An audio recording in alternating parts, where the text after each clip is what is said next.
Thank you, Krish. Thank you, everyone. My story is not short, and I apologize. If you all want to leave, I understand.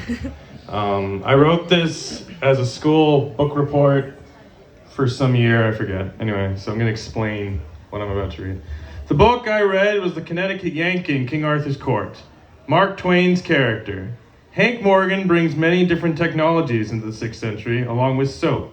During this ancient time period, the people of time very rarely clean themselves and don't exactly like Hank bringing this strange, smelly substance into their land. In one part, Hank even bathes an abbot who's never cleaned himself because he stands like the hermit with very strong religious views of the world that are stricter than the church itself. The church was really the rule establisher of the time, and Hank tries to change that by mixing magic and science. Like the whole science versus religion of today, except not as extreme. In my story, I placed a hermit in the 21st century, so modern day, because I find hermits to be very peculiar creatures and thought I could write a very funny short story about this hermit who runs away from home and lives in the wild because he has very strict religious views of the world. This pertains to Twain's novel, given the fact that at the end, my character is captured and cleansed to the highest purification, as if they are washing him away of everything he once was. This is kind of what Hank is doing.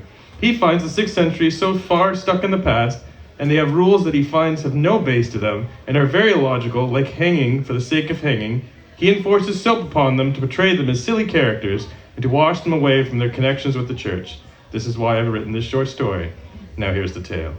Forgive me, Father, for I have sinned. Prayer told by Thomas Blanche. I used to be a respectful fellow who kept close to the church. I love and respect the earth and all its wonders. This is why I never bathe. The mud is my cleansing. The thick, oozy mud and the worms that just wiggle around my body and in my hair. Ah, what more could a hermit want? I respect God and the church, and I am very close to them for the fact that I wear no clothes. The human body is a wonderful thing, and why should we cover it up with some mere pieces of fabric? I never understood my parents, who locked me up in this house as if I was some deranged animal who needed to be locked up in a cage. My parents gave me a beating when I stripped off my clothes in grade 8 because I couldn't understand these inhumane beings as I had shielded myself away from mankind for too long. It was time to reveal myself. I can't stand it anymore, I cried in English class, and that's when I removed my clothes. Everyone was shocked as if I had sinned. I stood there looking proud and naked. Tommy, sit down, said the teacher, Ms. Thwop, firmly. I didn't comply. We are wearing rags that man created for us, not God. God created the birthday suit, as you humans call it. I was disassociating myself from this disgraceful race. God would be ashamed seeing us covered up instead of naked and free. And what about winter, Tommy? Asked Mrs. Thwop. In Canada, we are always receiving winter, and Toronto can get very chilly at this time in December. We 21st centurians can't really survive without clothing in this season. Our body alone wasn't built for that. Life will find a way, but we choose to go against life and God. We should be living with our relatives, the animals. God created them first before us. We weren't supposed to dissociate ourselves from them, but we haven't. Most of us respect animals. Only the ones who have slaughtered and tortured these poor creatures have sinned. Miss Thwop had this kind and soft voice that was so calming that I felt being swayed to reason, but I couldn't. I had to stand up for my principles. I would be disregarding God and my existence if I didn't. They live with us. We don't live among them, I explained. Are you saying that animals are more important than humans, Tommy? And what was with this Tommy business? Her voice seemed to always be rising when she said it. Still, it made me feel weak, like I was some inferior babbling 4-year-old, but I wasn't. I was 14 and talking sense. Miss Thwop's voice was really superior without her expressions and body language portraying it. Given her superiority, her sweet, calming voice was sort of ironic. Yes, they are. Animals have lived on this earth far longer than we have. They understand life. We don't. So we should lick our bodies and roll in mud? Asked Charlene, who used to be a very pretty girl with golden blonde hair and soft green eyes, until she cackled like a maniacal deranged witch. Wild boy! Wild boy! The rest of the class joined in the chant. Wild boy! Wild boy! Wild boy! I was getting very angry. My peers were treating me as if I were a joke and was completely insane. It seemed I was the only one that was actually sane. Wild boy! Wild boy! Wild boy! Yes! I cried over the chanting. That is what the animals do, and that is what we should be entitled to do. We need to live in harmony, not retreat from the animal kingdom. Wild boy! Wild boy! Wild boy! I couldn't stand it any longer. Miss Bob tried to calm the class down by saying soothingly, "Please settle down." But it didn't work. I was so angry that I took my science textbook and clubbed it into Charlene's beautiful face. I then routed out of the room, wanting to be separated from mankind forever. Unfortunately, 20 minutes later, the humans captured me. I was just about to eat nature's pure berries from the bush outside the back of the school when my parents, along with Principal Punce and Ms. Thwop, walked towards me. I quickly stuffed them in my mouth and enjoyed the sweet juices. Suddenly, I didn't feel so well. My throat seemed to be burning. When my mother grabbed me off of the ground, I started to shiver and began to perspire. She felt my forehead and proclaimed that I had a fever. "Not surprising in this weather," stated Ms. Thwop blatantly. But then the adults noticed the bush that I'd just eaten from did not contain blackcurrants, but the American solanum berry, otherwise known as nightshade. I was quickly rushed to the hospital, where I soon vomited in the car, looking ghostly pale. Soon there was dark purple color all over the car. The nausea luckily had flushed the berries out of my system, but the doctor still checked me. I was wrapped up in my old bedsheet since they had forgotten to fetch my clothes. I was told I had a small fever at once the doctor examined me, and the man who examined me, Dr. Charles Van Horn, looked at me very peculiarly when my parents explained my little mishap. The doctor seemed to believe I had come from the same freak circus that everyone else thought. Once home, I was bathed thoroughly, clothed, spanked many times from my own father's hand, and then locked in my room, where I later slept in my green and purple polka-dotted bed. For 3 years, they didn't trust me. I always had a very strict curfew of 7:30 p.m., and was always locked up in my room once in bed. All I ever saw was the school environment and home. No one really talked to me in school anymore, after hearing about the wild child rumor. On the holidays and summer vacation, I was forced to work in the house and nothing more. My parents were always keeping keen eagle eyes on me, but finally, one day, on April 10th, 2008, my parents forgot to lock the door. It was my birthday, and I was 15. They had celebrated with a little cake after I got home, and some small gifts like candy worms and books and how to be respectful to animals. But they just found that really funny, giving me gifts like that. I got the same sort of crap for Christmas. I was never laughing. They really thought I was completely out of my mind. Once they tucked me into bed and left the room, I noticed their flaw. I lay there for a couple of hours, reading a Connecticut Yankee in King Arthur's Court, for 3 hours, until I saw the light go off in the room. I waited 10 minutes before I pulled the sheets off of me. I quickly removed my clothes and headed downstairs. I slipped out the door without a sound and closed it quietly behind me. It was time for me to face the outdoors again. It took me 5 minutes to get to a forest since there was none close to my house, and once there, I felt more relaxed. It began to rain, and I smiled. I found a rotting log and lay down in the luscious soil, using the log as a pillow. I had never felt so happy. A year went by, and I had learned a lot. Pretty soon, I was able to hunt for my own food and run with the wolves. I shared nuts and berries with the squirrels and swam in the swamp with the frogs. It was wonderful. No parents to discipline you or tell you to clean yourself, just you and your own freedom. The only really cleanliness I got was the swamp, which didn't really get me much unsullied. I loved the feeling of the squelching of mud between my toes and the worms wiggling in my hair.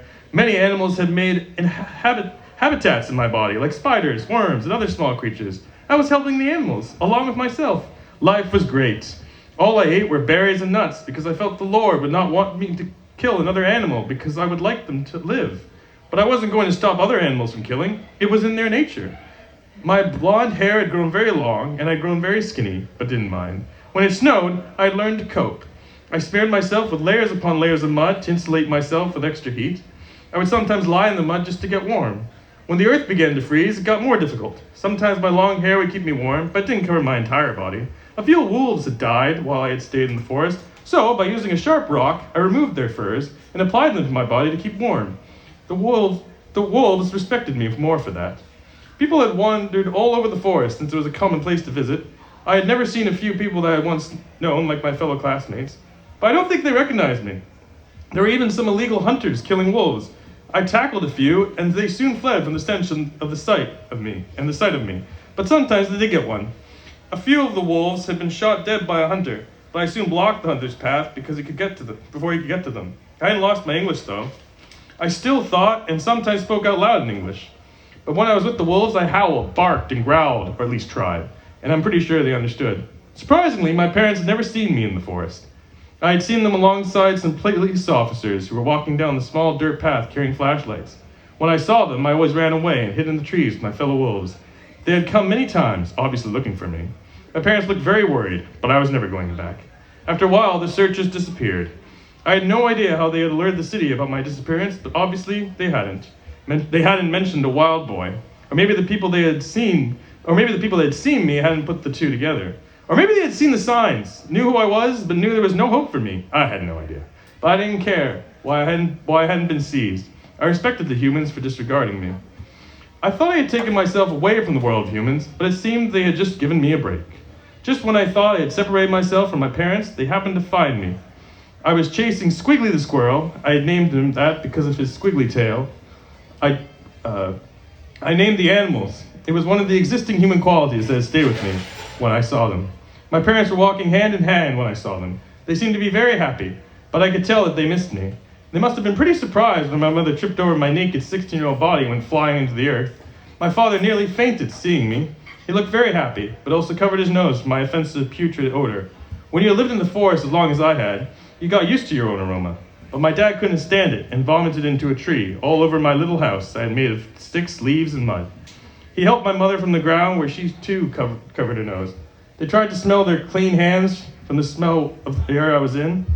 The stench was that overpowering. They stared at me for 10 minutes like that. My mom wiped the dirt off of her pants, but kept one hand plunged on her nose. They were even holding their breath, couldn't even breathe me in.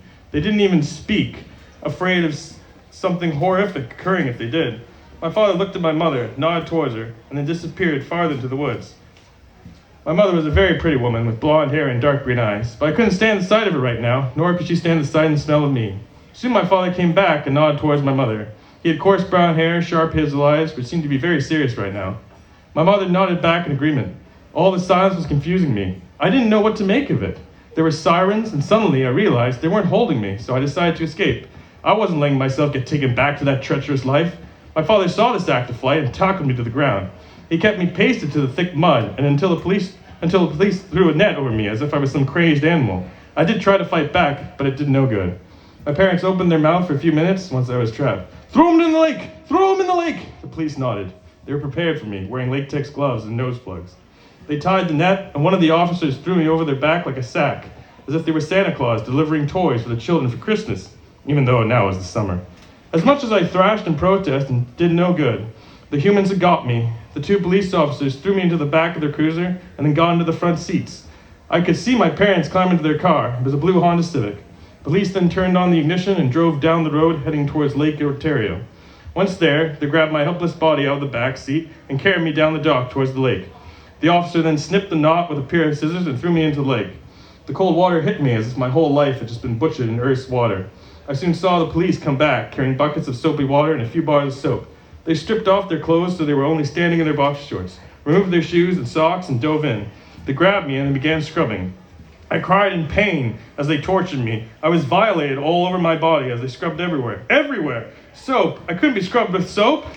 If I was scrubbed with soap, I was going against the natures of God! They dunked my head many times in the water and began scrubbing my head, smearing a whole bottle of shampoo over me. They then scrubbed me again until my whole body was a deep red. After that, I was dunked. They dunked me and dunked me and dunked me. Once I was rinsed, they left me there dripping wet. My parents thanked the police officers for their help. "It's our duty, ma'am," said the bigger police officer, tipping his hat once his clothes were on. He must have eaten a lot of donuts. My body was so clean that I was probably as clear, transparent glass. My life, my soul, and my whole body seemed to have been washed away with the soap suds. It was sacrilegious. I stared up at my parents. I wanted to spit at everyone who'd ever tried to obliterate me. I wanted to burn this hateful body and the disgusting odors that made me reek of lemons and orange blossoms. I couldn't stand it. All I did, though, was walk closer to the shore, plant my knees in the shallow sandy water ground, and pray, "Forgive me, Father, for I have sinned." Thank you.